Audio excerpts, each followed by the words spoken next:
우리 하나님께서는 여로보암 왕 때 아미떼라고 하는 사람의 아들 요나, 우리들 잘 아는 요나서, 이 요나에게 이런 말씀을 하십니다. 너는 가서 저 큰 성읍 니느웨로 가서 그 성읍에 대고 외쳐라. 그들의 죄악이 내 앞까지 이르렀다. 이 이야기를 전하라고 합니다.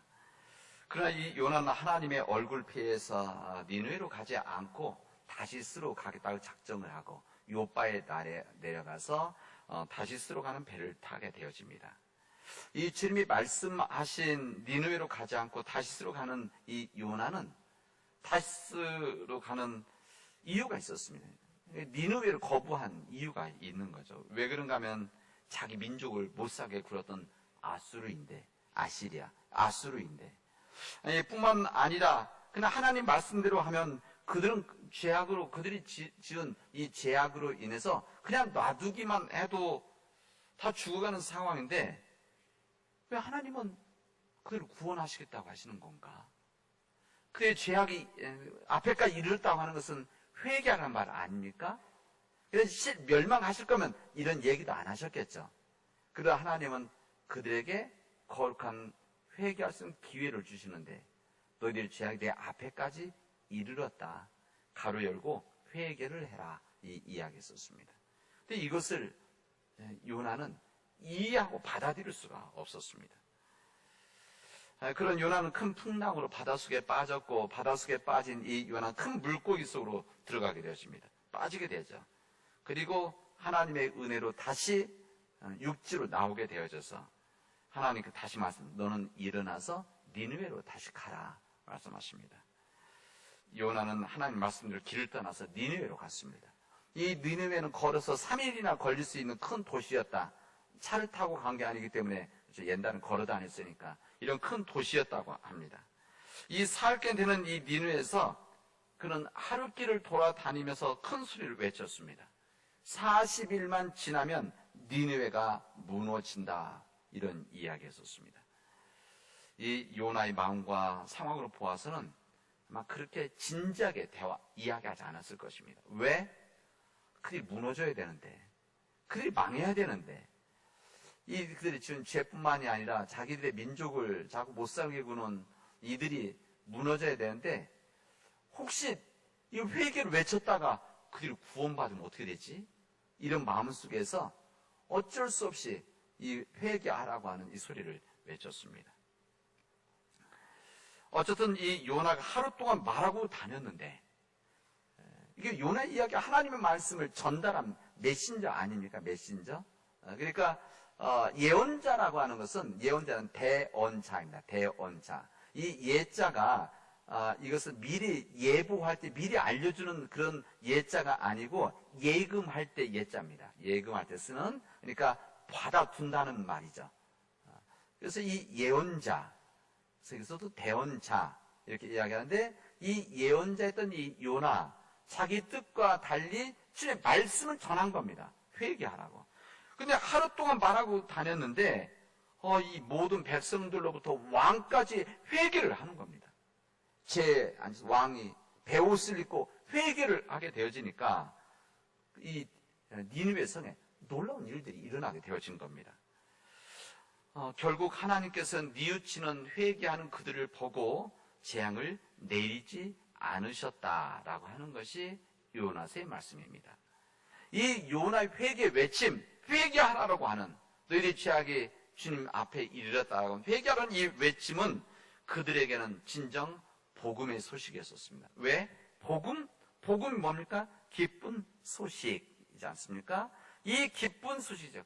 그들에게는 그들의 허물을 알려주는 이 회개라고 하는 이야기를 했지만, 그런 진정 그들에게 회개를 받아들였을 때 그 기쁜 소식이 복음이 되어졌던 겁니다. 그래서 그 복음, 기쁜 소식으로 인해서 그는 생명을 구할 수가 있었습니다. 열왕기하 5장에 보면 우리들이 잘 아는 나만 장군의 이야기가 나옵니다. 더 정확히 말한다면 선지자 엘리사의 주변에 있었던 한 작은 계집종, 우리 성경 표현대로 한다면 이 작은 계집종의 이루어졌던 하나의 사건 우리가 알려줘요. 그게 뭔가 하면 이 아람 장군 나만 장군이 그 당시 아람 장군이 이 나만 장군이 권력과 힘을 가지고 있었던 막강한 힘을 가지고 있었던 이 나만 장군이었는데 이 나만 장군이 이 전쟁에서 작은 계집종을 데려왔는데 노예죠, 노예. 그래서 자기 부인의 몸종으로 삼았다는 겁니다. 그런데 이 나만 장군이 이 나병이 걸린 겁니다. 나병. 지금 한센시 병이죠. 그러니까 지금 뭐 달리 그때는 위생이 안 좋고 중동이 뭐 여러 가지 기후도 안 좋아서 실제 피부병이 많았던 지역입니다. 그러니까 꼭 나병이다. 지금 그렇게 표현하지만 이것은 좀 다른 표현일 수도 있습니다. 어쨌든 이 심각한 나병으로 인해서 한센시병에 의해서 죽을 수밖에 없는 이 불치병에 걸리게 되어진 겁니다. 그런 영향력 있는 한 나라의 장군이었는데 이 죽을 수밖에 없는 이 상황에 있을 때 그 집 자기 부인의 몸종인 이 작은 계집종이 이야기를 하는 겁니다. 우리 나라에 가면 우리 민족에 이 이스라엘의 사마리아에 가면 엘리사라고 하는 선지자가 있는데 이 선지자한테 가면 치유받을 수 있을 것입니다. 라는 이야기를 했습니다. 어쨌든 이 계집종이 신뢰를 얻었던 사람이라는 것은 짐작할 수가 있습니다. 만약 신뢰를 주지 못했던 사람이다. 작은 계집종이지만 그랬다고 한다면 아무리 지푸라기도 잡고 싶은 마음이 있지만 그런 이야기 한다고 해서 한 일국의 장군이 다른 나라에 갈 수가 있겠습니까? 그러나 신뢰를 했기 때문에 그 이야기를 듣고 왕에게 부탁합니다. 왕에게 친서를 하나 써 주십시오. 친서 써주시면 이 친서를 가지고 이스라엘에 가서 엘리사라고 하는 선지자를 만나겠습니다. 그래서 많은 선물을 가지고 그곳에 가게 되어집니다. 이 성에 보면 군대와 병거를 갔다고 했는데 그래서 엘리사의 집에 갔는데 근데 엘리사가 맞으러 나온 것이 아니라 아마 엄청난 대열이 왔겠죠. 군인들 또 그 이스라엘에서 지금 무슨 일인가 성에 보면 이게 무슨 의도로 왔는지 잘 모르니까 얼마나 많은 사람이 와 있었겠습니까? 그래서 이 선지자에게 갔는데 이 선지자가 나오지도 않고 자기 종을 시켜서 요단강에 가서 7번 씻으면 깨끗하게 된다. 이런 이야기를 전하게 되어진 겁니다. 아마 여러분들도 큰 맘 갖고 어디 갔는데 그 주인이 나오지도 않고 무슨 하대하면 얼마나 마음 상합니까? 기분 상하죠? 이 장군은 더욱더 그랬습니다. 그래서 그 이야기를 듣자마자 화가 나서 일개 종교 지도자가 엄청 힘을 가진 이 장군이 왔는데 일국의 대표가 왔는데 나오지도 않고 물도 깨끗하지도 못한 이 요단강에 가서 씻으라. 이거 받아들일 수가 없었습니다. 자기 나라에 가면 더 맑은 물도 있었고 더 좋은 강도 있었고 우리 요즘 표현한다면 이 온천물도 있는데 이 작은 이 강 깨끗하던 이 강에 들어가서 씻으라. 그리고 그것도 7번에 물에 들어가서 씻으라. 이게 창피한 일 아니고 옷 벗고 들어가야 되는데 그래서 자기 나라로 화가 발길을 돌리려고 했는데 자기 부하 종들이 잘 설득을 했습니다. 여기까지 오셨는데 한번 해보시죠. 그래서 그곳에 1번, 2번, 3번, 5번, 6번 치유가 없다가 7번째 들어갔을 때 성경에 보면은 살결이 어린 아이의 살결처럼 부드러워졌다. 이렇게 이야기를 합니다. 결국 이 나만 장군은 엘리사 선지자를 만나서 치료를 받게 되어집니다. 이 치료만 받은 것이 아니라 그는 그때부터 새로운 인생이 시작되어지죠. 이때부터 하나님을 알게 되어지고 하나님을 믿겠다고 하는 고백을 하게 되어집니다. 어쨌든 이 나만 장군은 이방인이죠. 하나님 믿는 사람이 아닌데 하나님을 알게 되어지고 하나님의 능력을 알게 되어지고 이 하나님의 능력 안에서 자기 믿겠다고 하는 이 고백이 혼자만 믿었겠습니까? 가족들에게 알렸을 것이고 다른 사람들 알렸겠죠. 이런 놀라운 역사가 이루어지게 됩니다. 이 역사가 누구를 통해서 이루어졌느냐? 엘리사 선지자에 의해서 이루어집니다. 엘리사 선지의 능력이 하나님의 능력이 엘리사를 통해서 전해진 것이죠. 엘리사가 그냥 전해진 겁니까? 작은 계집종. 그는 노예였었습니다. 그는 초라한 신분이죠. 그럼에도 불구하고 하나님의 메시지를 전함으로 인해서 그곳에 놀라운 역사를 만들었다는 것을 성경은 우리들에게 알려주시고 있습니다. 이 작은 이 계집종이 전한 이 소리는 이 엘리사 선지자 하나님을 전한 것은 이 나만 장군에게는 기쁜 소식이었습니다. 기쁜 소식, 한자로 키우니까 복음인 것이죠. 복음을 전함으로 인해서 그 복된 소식은 하나님의 역사의 세상을 알리는 위대한 사역이 되어진 겁니다. 주님의 복음은 이렇게 생명을 살리기도 하고 또는 새로운 생명을 역사를 만들어내기도 합니다. 이 사도 바울은 복음을 전하다가 재판을 받기 위해서 로마로 끌려가게 되어집니다. 이제 하나님의 뜻이 있어서 로마로 보내짐을 받는 과정이었는데 이제 백부장이 이 사도 바울과 다른 죄수를 끌고 그 배를 타고 가려고 했는데 사도 바울이 이런 이야기를 합니다. 지금 날씨가 안 좋으니까 지금 가면 안 됩니다. 좀 더 기다려 보시죠. 이렇게 이야기를 했었습니다. 그냥 권면이죠.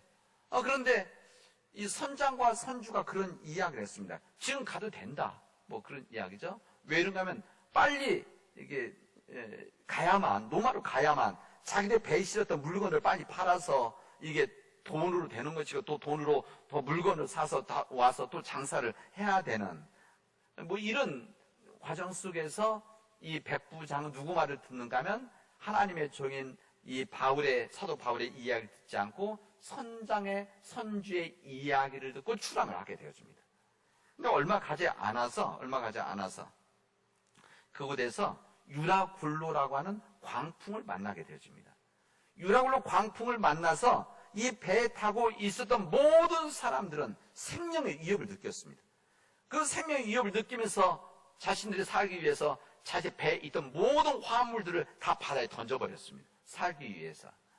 이것을 어느 정도 했느냐? 거의 10일 이상 2주 정도. 이 정도 성경 열 나흘째라고 했었으니까 이 2주간을 이런 바다에서 광풍에 흔들려서 위협을 받았던 겁니다. 먹지도 못하고 사람들이 절망 속에서 어쩔 바를 모르고 있는 상황.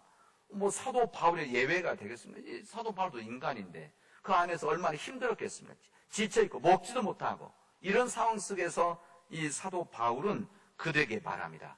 안심해라. 맞습니다. 아무도 생명에는 지장이 없고 배만 잃을 것이다. 이렇게 이야기를 했습니다. 하나님께서 함께 하셨고 하나님께서 말씀하셨기 때문에 하나님께서는 우리를 구원하여 주실 것이라고 말씀하셨다. 나에게 계시해 주셨다. 이 이야기를 하시게 되었습니다. 이 사도 바울도 힘들고 지쳐 있었지만 이 사도 바울은 주님의 종으로 그들에게 희망의 메시지를 전했습니다. 지쳐있던 사람들에게, 낙심하고 있던 사람들에게, 절망하고 있던 사람들에게, 생명의 위협을 느끼고 있던 그들에게 안심해라. 괜찮다. 생명의 지장이 없을 것이다. 라고 하는 메시지를 전하게 되어집니다. 그 희망의 메시지는 그들에게 기쁜 소식, 희망의 소식, 복음이었었습니다. 오늘 우리가 읽은 이 본문의 말씀, 한 본문이 이사야 말씀입니다. 이사야 52장에 있는 말씀을 읽었는데, 이사야서는 66장까지인데, 1장부터 39장까지는 이스라엘 민족들이 바벨론에 끌려가기 전에 이스라엘에서 이루어졌던 하나님의 말씀이고, 40장에서 55장까지는 이스라엘 민족이 바벨론으로 끌려가서 그곳에 지내면서 들었던 주님의 말씀입니다. 그리고 이제 56장까지 다시 돌아와서 그들이 살았던 주님의 말씀이시죠. 여기에 52장이니까 이게 바로 이제 그들이 바벨론 포로 끌려가 있었을 때 이야기입니다. 그리고 그들이 겪고 있던 내용이 나오는 것이고 그들에 대한 주님의 말씀이 여기에 있는 겁니다. 그들은 노예로 끌려왔지만 시간이 지나면서 그 상황이 좋아지지만 그럼에도 불구하고 밝게 살지를 못했던 겁니다. 어둠의 그늘이 그들에게 있었죠. 그들의 민족 자체가 이거 끌려와 있었던 거니까.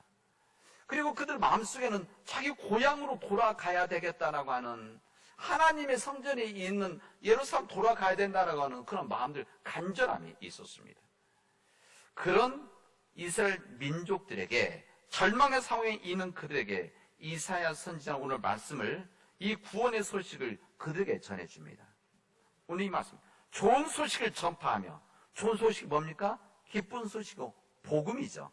좋은 소식을 전파하며 평화를 공포하며 복된 좋은 소식을 가져오며 구원을 공포하며 시온을 향하여 이르기를 내 하나님이 통치하신다, 이렇게 말씀하십니다.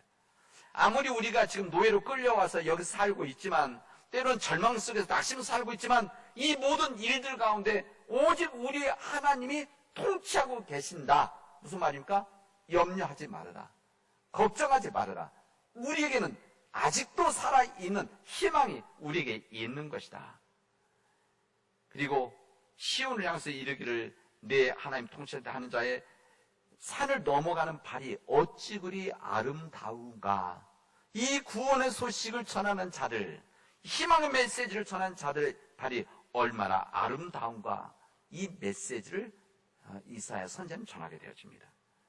다른 사람들이 현실의 어려움에 전전긍긍하고 있는데 미래를 바라보지 못하기 때문에, 하나님의 소리를 듣지 못하기 때문에 이 어둠 속에 있는 그들, 그 어둠 속에 헤매고 있는 그들에게 이 하나님의 삶, 이 믿음의 삶 이사야는 열린 눈으로 희망을 보고 하나님 구원의 서광을 볼 수 있는 영적인 그 마음과 눈을 가지고 그들에게 희망의 메시지, 기쁜 소식, 복음을 그들에게 전했던 것입니다.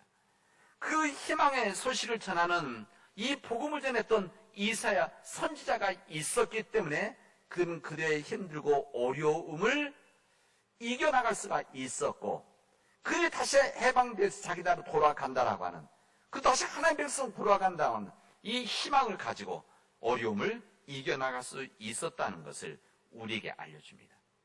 저는 오늘 여러분들에게 이 요나 이야기, 엘리사의 작은 계집종 이야기, 사도 바울의 이야기, 이사야의 이야기를, 이 복음을 소식을 전한, 기쁜 소식을 전한 하나님의 사람의 역사를 제가 여러분께 나눴습니다. 여러분, 우리 주님의 기쁜 소식, 주님의 복음은 절망 가운데 전해지고 힘든 가운데 전해지며 인간적인 불가능함 속에서 전해지게 되어집니다. 그런데 이 말씀이 전해지면, 이 복음이 전해지면 어떻게 되느냐? 이 절망 속에 전해진 이 복음은 생명의 역사를 만들고 회복의 역사를 만들고 구원의 역사를 만든다는 것을, 능력의 이 역사를 만든다는 것을 오늘 우리들에게 말씀해 주시고 있습니다. 이 부산 고신대라고 있는데, 이 고신대는 보수적인 한국 고신 교단이죠. 거기 이상규라고 하는 교수님이 계신데, 이분이 이제 쓴 기록 중에, 이런 교회사 역사 중에 이런 부분이 있습니다. 이 부산 영도 근처에 사시는데, 여기를 왔다 갔다 하시다가 그 당시 때, 이 부산에 이 밤에 야경 중에서 교회 십자가, 빨간 십자가가 정말 많다는 것을 보았다는 거예요. 왜 없었겠습니까? 근데 어느 날 그것을 보고 나서 갑자기 마음속에서, 이렇게 이 십자가가 많은데 이 십자가 언제부터 시작되어졌을까? 이 부산 땅에 언제 복음이 전해졌을까? 누가 시작을 했을까? 이것에 관심을 가지고 연구를 했다는 겁니다. 찾은 거죠. 찾았더니 이 부산 지역에 처음으로 복음을 전한 사람이 누구였는가? 미국에서 온 선교사가 아니고 호주에서 온 선교사였습니다. 정확히 말하면 조셉 데이비스라고 하는 사람입니다. 조셉 데이비스. 이 조셉 데이비스라고 하는 선교사가 1889년도에 여기에 와서 복음을 전했다는 겁니다. 근데 이 복음을 전할 때 나이가 몇 살이었는가 하면 33살. 젊은 나이에 이 조선 땅에 온 겁니다. 이름도 모르는, 제대로 알지만 그런 인도와 필리핀을 거쳐서 우리 조선 땅에 들어온 겁니다. 그가 우리 땅에 들어와서 복음이 전해지지 않았던 이 부산 땅, 부산 지역에 복음을 전했죠. 근데 복음을 전하다가 영양실조에 걸린 겁니다. 그리고 영양실조뿐만이 아니라 그는 이 연실자 폐렴에 걸리고 이 천연두에 걸려서 그가 세상을 떠나게 되었습니다. 얼마 동안 있다가 떠나 1년도 채 못 있었습니다.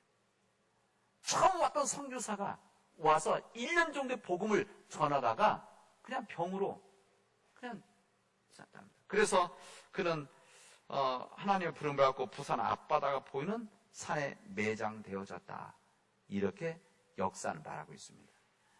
그때 그 교수님께서 더 알아보니까 이 선교사님 오셨을 때 그분 혼자 다닐 수가 없으니까, 한국을 모르니까 그때 복음을 저 이북 쪽에, 지금 말하면 이 북쪽에서 복음을 들었던 이 미스터 고, 그렇게 기록이 됐답니다. 그 역사에는, 그 영어로 쓴 선교 보고에는 이 고라고 아는 사람이 함께 다녀 복음을 전했는데, 이때 1년 후에 떠났고 이 복음을 그가 그 위에 전했다. 근데 이 고라고 하는 사람이 후에 이들의 자녀들의 복음을 받아들이고 믿음을 가져서 이 중에 아들 하나가 의대에 갔고, 연세대 의대를 갔다 미국에 유학 갔다 와서 의대 교수가 됐다는 겁니다. 그리고 그 자녀 중에 한 분이 고한경 씨고, 이 고한경 씨가 누구냐? 이분이 서울예대 총장을 하셨던 분입니다. 그래서 이제 이분이 무슨 이야기를 하냐면, 복음을 받아들였을 때 우리 조선 땅에 이 복음을 전한 이 조셉 이 데이비스라고 아는 분이 정말 귀하다, 이런 분이 있었기 때문에 복음이 전해졌고, 복음을 전한 사람들의 자녀들이 복을 받았다라고 하는 것을 이분이 기록에 남기고 있습니다. 오늘 이 믿음의 위대한 지도자였었던 이 사도 바울, 우리들이 오늘 고린도전서 말씀을 읽었는데, 그런 오늘 본문의 말씀에서 이렇게 이야기를 합니다. 주께서도 복음 전하는 자들이 복음으로 말미암아 살리라, 이렇게 말씀하십니다. 근데 이 부분이 좀 명확치가 않아서 제가 새 번역을 봤더니 새 번역이 좀 더 명확해요. 이렇게 합니다. 주님께서도 복음을 전하는 사람들에게 복음을 전하는 일로 살아가라고 지시하셨습니다. 이렇게 나옵니다. 그래서 제가 지난 주간에 이 말씀을 준비하고 묵상하면서 이 말씀을 읽으니까 제 마음에 가슴이 뛰었습니다. 복음 전하는 일. 이게 그냥, 이거 모르는 말도 아니고, 전에 읽었던 말인데, 이번 주 이 말씀을 읽으면서 제 마음속에 감동이 있었어요. 복음을 전하는 일. 우리 오랫동안 목회자로서 복음 전하는 일이라고 해왔는데, 이렇게 복음을 전하는 자들이 복음을 전한 일이라고 이렇게 기록되어진 것을 보면서 너무 감동이 됐습니다. 복음을 전한 일이 무엇인가? 나에게 복음 전하는 일이 무엇인가? 우리 목회자의 설교가 복음 전하는 일인가? 맞습니까? 맞습니다. 이 복음 전하는 일, 이게 복음 설교하는 거, 말씀 전하는 복음 전하는 일입니다. 예배에서 설교는 예수 그리스도를 전하는 일이죠. 예수 그리스도의 복음을 전하는 일이고, 하나님을, 성령을 전하는 일이기 때문에 이것은 복음을 전하는 일, 아주 섭렵에 맞는 말입니다. 그러나 여기서 끝나면 복음을 전하는 일에 반절밖에 안 됩니다. 이 복음을 전하는 일이라는 것은 이 말씀을 듣고, 이 말씀을 들은 복음을 받은 사람들이 세상에 나가서 다시 이 복음을 전할 때만이 그 복음 전한 일이 완성되어진다는 것을 성경은 우리들에게 말씀하시고 있습니다. 우리는 복음을 듣고 예수를 그리스도 고백할 때부터 우리는 복음을 전하는 사람들입니다. 우리가 복음을 전하는 일을 시작할 때 복음을 전하는 사람이 아니라, 우리는 주는 믿을 때부터 우리가 복음을 전하는 일을 하는, 복음을 전하는 자들입니다. 그러니까 무슨 말이냐면, 내 자체가 복음이라는 겁니다.